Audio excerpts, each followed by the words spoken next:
1973, a sleek white jet could be seen slicing through the sky, racing alongside the shadow of the moon. That jet was the Concorde, and on that day it actually kept pace with a solar eclipse. Scientists used the aircraft to chase the eclipse across Africa, giving them over 70 minutes of continuous observation, something that would have only lasted a few minutes from the ground.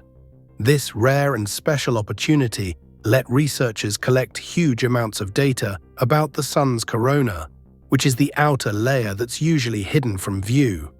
For astronomy, it was groundbreaking, and it proved that the Concorde wasn't just a fast aircraft, but it could be used as a tool for science.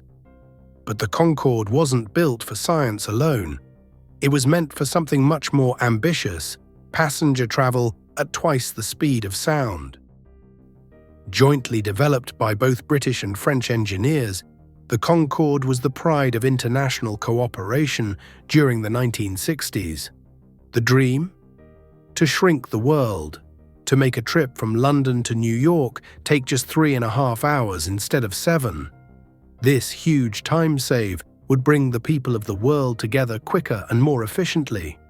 Inside, you were flying in luxury with fine dining, champagne, and the thrill of cruising at Mach 2, 55,000 feet in the air, knowing you're getting to where you want to go at a pace few can claim to have experienced.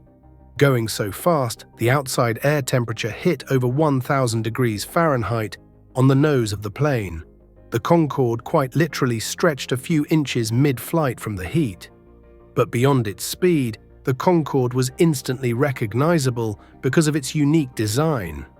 Its long, slender body and sharply pointed nose gave it a futuristic look.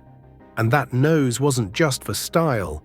It could tilt downward during takeoff and landing so pilots could see the runway clearly, since the plane's shape made forward visibility tricky at low speeds.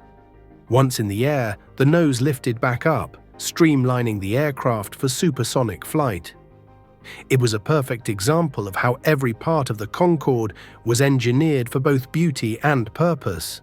A true marvel of creation and what many thought was a new beginning of commercial travel. But as futuristic as it was, the Concorde faced some challenges right from the start. It was expensive to operate, burned huge amounts of fuel, and could only fly certain routes because of the loud sonic booms it created when breaking the sound barrier. While these were definitely some challenges in time and with innovation, they could have been bested. However, before this could come to fruition, the Concorde was involved a devastating tragedy. In July 2000, Air France Flight 4590 took off from Paris to New York.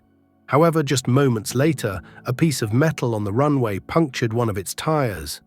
The debris shot up into a fuel tank, causing a fire that led to a devastating crash, unfortunately killing everyone on board and several people on the ground.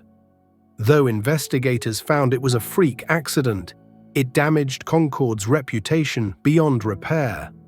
Combined with rising maintenance costs and a drop in passengers after 9/11, both British Airways and Air France sadly retired their fleets in 2003. The Concorde story is bittersweet. It was a masterpiece of engineering that flew faster than any commercial airliner before or since. And in my opinion and many others, it was the death of a new modern era of commercial travel. Today, the Concorde rests in museums, but its legacy still soars, a reminder of a time when we chased the shadow of the moon and caught it.